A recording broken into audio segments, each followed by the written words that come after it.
Assalamualaikum warahmatullahi wabarakatuh. Alhamdulillahi rabbil alamin. Wassalatu wassalamu ala sayyidina guril muhajjilin wa ala alihi wa ashabihi wa sairil anbiya'i wal mursalin wa ala alihi wa ashabi ajma'in.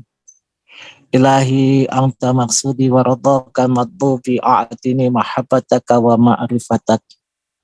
Kehadapan seluruh ahli silsilah tariqah Qadiriyah Naqsabandiyah Mahajriyalaya, khususan abina wa mursidina wa murabbi ruhina Syekh Muhammad Abdul Ghausif Maslul Al-Qadiri An-Naqsyabandi Al-Muttaqi Al-Kamil Mukamil Al-Muwafaq Al-Mujaddid Al-Qutbu As-Samadani Al-Mahdi radhiyallahu anhum wa qaddasallahu sirahum. Al-Fatihah. A'udzubillahi minasyaitonirrajim. Bismillahirrahmanirrahim. Rabbil alamin arrahmanir rahim maliki yaumiddin. Iyyaka na'budu wa iyyaka nasta'in ihdinas siratal mustaqim. Shiratal ladzina an'amta 'alaihim ghairil maghdubi 'alaihim waladdallin. Yang kami muliakan Wakil Talqin Syekh Mursyid Kiai Haji Nur Fahman Nabiyin beserta para wakil talqin yang hadir pada saat ini. Senantiasa Allah berkahi usia mereka semua dalam sehat wal afiat, berkah ilmu manfaat dunia dan akhirat. Para penyelenggara manaqib, Teh Susi si milik kita, Umi Sahid, Ibu Hajah Kartini Wilis, Ibu Hajah Wahyuni, dan semuanya yang memfasilitasi acara manaqib ini, senantiasa Allah tambah keberkahan kepada mereka semua. Wabil khusus untuk Ibu Hajah Wahyuni yang anaknya dalam keadaan itu sehat, senantiasa Allah berikan kesehatan yang prima kepada beliau, dan Allah berikan sehat untuk lebih kuat daripada penyakit yang dideritanya, dan senantiasa menjadi itibar untuk kita semua. Sesungguhnya kesehatan lebih utama daripada sakit dalam diri kita masing-masing. Tujuannya kita sehat adalah beribadah kepada Allah Subhanahu wa Ta'ala. Amin. Terima kasih Kiai doanya. Para asatizah, wabil khusus Abu Tata Masta yang hadir pada manaqib saat ini, dan juga para petugas manaqib yang tidak bisa disebutkan satu persatu, yang senantiasa terus eksis di tempat ini. Senantiasa Allah berikan keistiqomahan kepada mereka semua, senantiasa dapat mengamankan dan melestarikan thariqah Qadiriyah Naqsabandiyah Pondok Pesantren Suryalaya secara istiqomah. Dan seluruh ikhwan wal akhwat, para pecinta kesucian jiwa di seluruh dunia yang dimuliakan Allah Subhanahu wa Ta'ala. Setiap ada keinginan yang baik, maka keinginan itu adalah datang dari Allah melalui guru mursyid kita. Semoga kita bisa memelihara keinginan-keinginan yang baik tersebut. Dan di antara cara memelihara keinginan yang baik itu dengan cara berkumpul di majelis manaqib, baik majelis manaqib offline ataupun online, yang tujuannya membina supaya kita semakin kuat untuk mengamalkan amaliyah yang telah diberikan oleh guru kita, semakin kuat untuk senantiasa menjalankan perintah Allah dan menjauhi segala larangan-larangan Allah. Kita semua yang sedang belajar mengamalkan thariqah, mari kita lihat kembali apa tujuan kita berthariqah. Kita beragama Islam yang rukunnya kita tahu ada 3, tetapi di luar yang hanya diperjelas adalah rukun iman dan rukun Islam. Tetapi di dalam thariqah ini, rukun agama itu ada 3 bagian, yaitu rukun iman, rukun Islam, dan rukun ihsan. Jika salah satu rukun tersebut tidak ada, maka akan terjadi ketimpangan dalam beragama. Ma'asyiral ikhwan rahimakumullah. Rukun yang pertama adalah rukun iman, yang artinya adalah keyakinan atau akidah. Akidah yang meyakini tidak ada Tuhan yang wajib kita sembah, kita taati, dan kita mohon pertolongan selain Allah Subhanahu wa Ta'ala. Kalimat iman atau kalimat tauhid yang sering kita ucapkan adalah kalimat la ilaha illallah. Maka iman itu pun dibagi menjadi 3 bagian pula, yaitu 1, diyakini dengan hati, yang kedua diucapkan dengan lisan, dan yang ketiga segala perbuatan sesuai dengan aturan Allah Subhanahu wa Ta'ala. Makanya kita sering memperbanyak zikir kalimat tauhid, kalimat la ilaha illallah. Itu salah satu tujuannya adalah untuk menguatkan iman yang ada di dalam hati kita semua. Bagi kita yang telah menjadi murid Thariqah Qadiriyah Naqsyabandiyah Mahat Suryalaya, yang menjadi materi iman itu adalah zikir khafi. Maka zikir khafi dimanapun sudah dimasukkan bibit tauhid ke dalam dada kita. Bila kita siram, kita semai, kita ingatkan, maka bibit tauhid itu akan menjalar kepada seluruh urat-urat saraf di dalam tubuh kita, menjalar ke permukaan dan membuat kita menjadi orang-orang yang senantiasa ikhlas beribadah kepada Allah Subhanahu wa Ta'ala. Rukun yang kedua adalah rukun Islam, dan ini menjadi bukti ucapan perbuatan orang yang beriman, yaitu dengan syahadatnya, dengan pelaksanaan sholatnya, dengan pelaksanaan zakatnya, dengan puasanya, dan juga dengan pelaksanaan hajinya.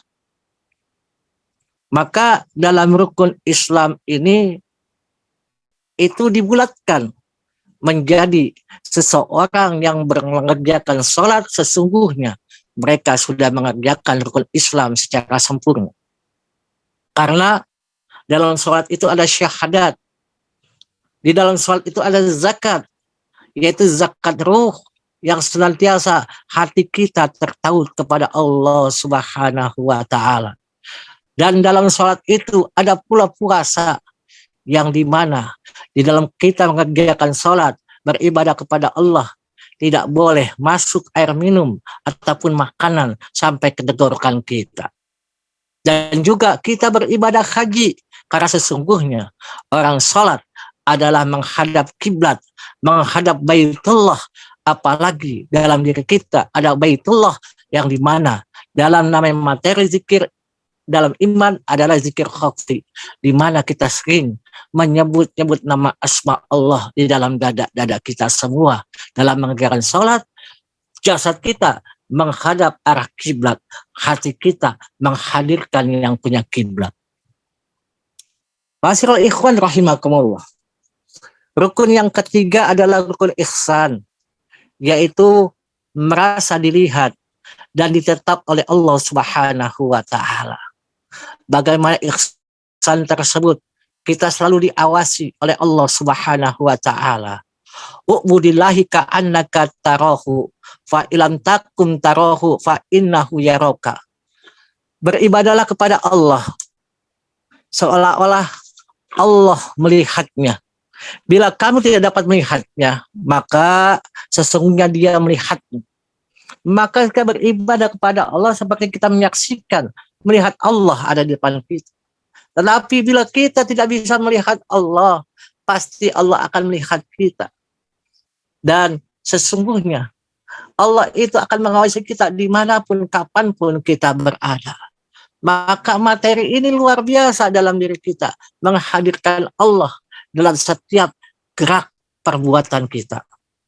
Maka disinilah pentingnya kita berthariqah itu, agar kita mampu merasa ditatap dan dilihat oleh Allah Subhanahu wa Ta'ala.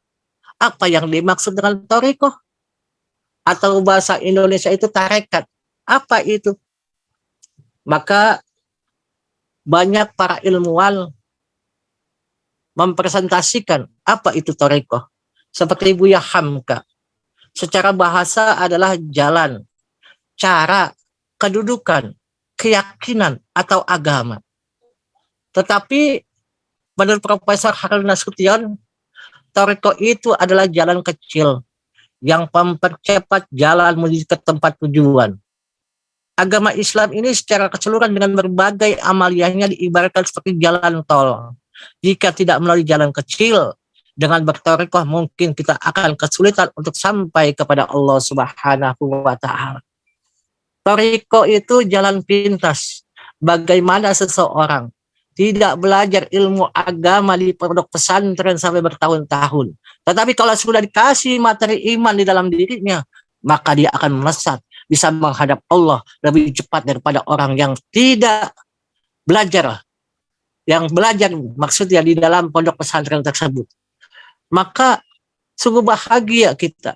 Kita sudah mendapatkan jalan kecil, sodetan kecil, sudah mendapatkan kartu imani, kartu elektronik untuk dapat jalan mulus, jalannya secepatnya sampai kepada Allah Subhanahu wa Ta'ala. Maka guru kita, Pangreksa Abah Awas, pernah bersabda, thariqah itu siapa? Maka guru kita mengatakan thariqah itu adalah guru, imam atau syekh mursyid. Makanya kalau kita bilang thariqah itu siapa? Thariqah itu jalan. Tapi jalan itu tidak akan bisa berjalan kalau tidak ada guide yang menunjukkan jalan itu untuk kita lebih cepat sampai kepada tujuan yang kita inginkan. Maka tujuan yang kita inginkan, bila kita tidak pernah ke tempat tersebut tanpa ada guide, itu bisa sampai, tapi lama sekali, atau juga bisa nyasar, atau juga bisa tidak sampai. Tetapi dengan adanya guide, kalau sekarang ada Google Map, ataupun apapun yang namanya menyebabkan kita tahu titik-titik tersebut, maka akan sampai. Seperti kemarin, kita manakib di Masjid Istiqlal, dengan luar biasanya, maka Humas Masjid Istiqlal membuat mapping. Mapping itu tujuannya setiap bus-bus yang datang masuk ke zona A, B, C, D, E, F. Tujuannya apa? Agar tertibnya dalam parkir. Tetapi itu juga semua tidak sempurna. Karena buatan manusia tidak ada yang sempurna. Tapi sesungguhnya bagaimana map-map itu bisa mengatur orang agar bisa parkir pada tempat-tempatnya. Maka kita saksikan kemarin di Istiqlal. Luar biasa. Estimasi panitia manakib Istiqlal yang datang paling kurang lebih 20.000. Ternyata Allah berkehendak lain. Maka dengan guru-guru thariqah dalam silsilah mata rantai itu, sambung menyambung dari guru yang masih hidup kepada guru-gurunya yang telah meninggal, yang bersambung pada Syekh Abdul Qadir Al-Jailani qaddasallahu sirrahu, dan sampai kepada Nabi besar Muhammad sallallahu alaihi wasallam. Jadi kita, barang siapa yang punya guru thariqah atau guru mursyid, akan disampaikan kepada Allah Subhanahu wa Ta'ala. Kita ikut kepada guru itu supaya terbawa olehnya sampai kepada Allah Subhanahu wa Ta'ala. Kalau saya sekarang jalan ke tempatnya Ibu Hajah Wahyuni Bristol, pasti bakal nyasar. Kalau tidak diberikan, bagaimana supaya tinggal di sana, ada jaminan atau tidak, adanya paspor atau tidak, adanya orang yang bisa berangkat ke sana, tidak akan sampai. Begitu pula apalagi berjalan ke hadapan Allah Subhanahu wa Ta'ala. Jalan yang liku-likunya jauh, itu terhalang dengan sifat-sifat kita, sifat munafik, sifat dengki, sifat hasud, sifat iri, yang itu kita kikis perlahan demi perlahan supaya beningnya hati kita dengan pengamalan-amalan yang telah diberikan guru kita yang sudah sampai ke hadapan Allah, yang sudah bersih hatinya, yang sudah mahfuz terjaga oleh Allah. Maka hal ini sesuai dengan perintah Allah Subhanahu wa Ta'ala dalam surat Al-Maidah ayat 35 yang Allah katakan, a'udzubillahi minasyaitonirrajim, ya ayyuhalladzina amanu taqullaha wabtagu ilaihil wasilah wajahidu fi sabilihi la'allakum tuflihun. Hai orang-orang yang beriman, bertakwalah kepada Allah dan cari jalan yang mendekatkan diri kepadanya, dan berjihadlah pada jalannya supaya kamu mendapat keberuntungan. Maka di sini orang yang beriman, yang bertakwa kepada Allah, suruh cari jalan. Bagaimana cari jalan mendekatkan diri kepada Allah? Jalan yang lebih cepat mendekatkan diri kepada Allah, kita cari orang yang sudah sampai kepada Allah. Ada Syekh Mursyid. Yang sudah tadi saya jelaskan. Baru hanya di Istiqlal saja yang begitu banyak jamaah, pintu-pintu yang terbuka, hanya pintu Al-Qudus, pintu Al-Fatah, yang datang itu beribu-ribu seperti air bah yang datang. Mereka ingin masuk ke pintu Al-Qudus, mereka ingin masuk pintu Al-Fatah, tapi berbondong-bondong sampai tidak mampu untuk masuk seperti itu. 1 atau 2 orang perlahan-lahan. Apa yang terjadi? Kalau tidak muncul guru mursyid, bagaimana jalan kepada Allah? Mereka itu akan sulit sampai kepada Allah. Maka kemarin di Istiqlal gambaran buat saya, bagaimana nanti di padang mahsyar kalau kita tidak punya imam yang memang bisa menunjuki jalan kepada Allah, yang bisa memberikan jalan Nabi Muhammad SAW, berjalan dengan Rasulullah ke hadapan Allah Subhanahu wa Ta'ala. Ini sangat ngeri. Baru kita lihat seperti itu saja.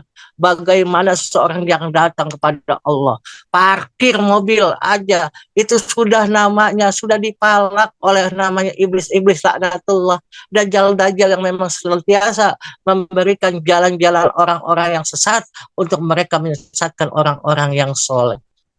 Maka ini bahaya untuk kita. Kita perlu dan harus mencari seorang guru yang masih hidup, jasmani dan rohaninya. Tatkala kita bertawasul kepada guru tersebut, maka akan otomatis tersambung kepada seluruh guru-guru silsilah sampai kepada Nabi Muhammad SAW hingga kepada Allah Subhanahu wa Ta'ala. Bisa jadi Ikhwan semua tidak terkenal seperti presiden, tidak terkenal seperti gubernur, tidak terkenal seperti namanya para menteri di dunia ini, tetapi jamaknya sudah dikenal di atas langit.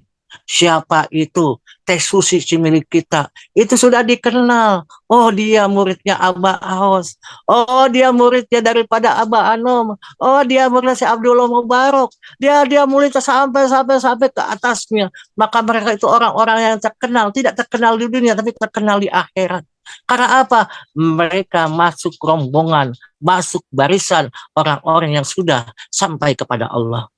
Ketika kita selaku murid ingat kepada guru mursyid untuk memohon pertolongan, maka pertolongan beliau seketika juga hadir. Makanya setiap kita hendak melakukan apapun, seyogyanya kita memberi salam pada guru mursyid kita. Apalagi guru kita memberikan pelajaran adab pada manakib kemarin. Kalau kita membaca Al-Quran, awali dengan Assalamualaikum ya Rasulullah, Assalamualaikum ya Rasulullah. Baru kita membaca Al-Quran, itu adab dan akhlak.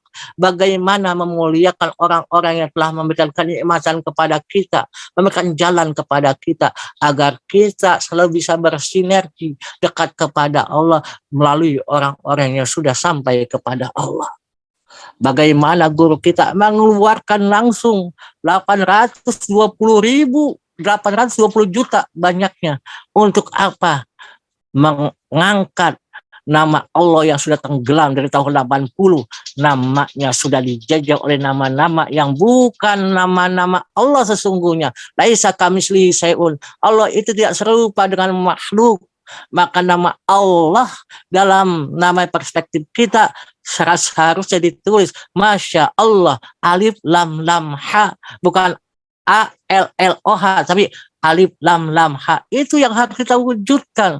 Bagaimana guru kita mewujudkan, mengeluarkan 820 juta untuk penduduk Indonesia agar senantiasa membaca Al-Quran dengan artinya, yaitu lafaz Allah tetap dibaca dengan Allah, bukan Allah. Allah itu bukan Tuhan kita. Maka kita bersyukur mempunyai guru yang mengantarkan kita, memberikan kepada kita pelajaran-pelajaran luar biasa.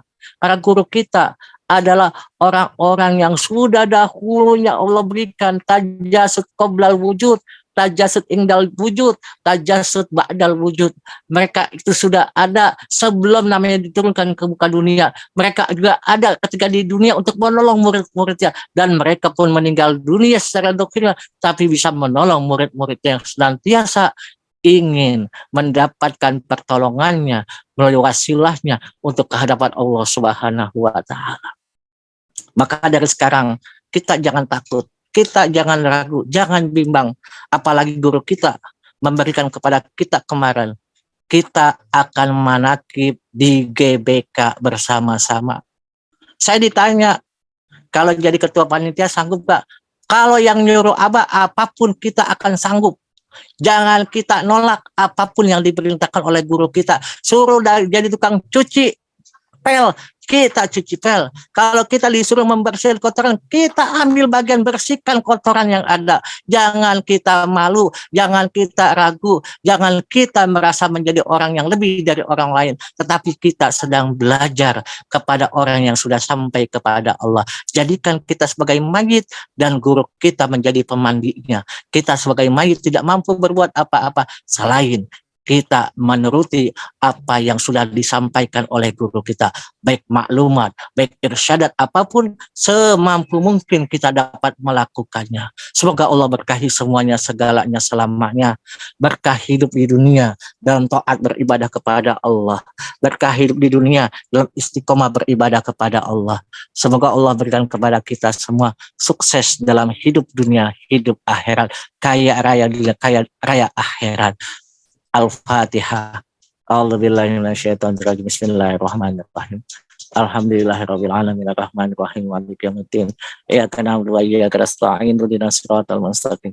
Siratal ladzina an'amta 'alaihim ghairil maghdubi 'alaihim waladdallin.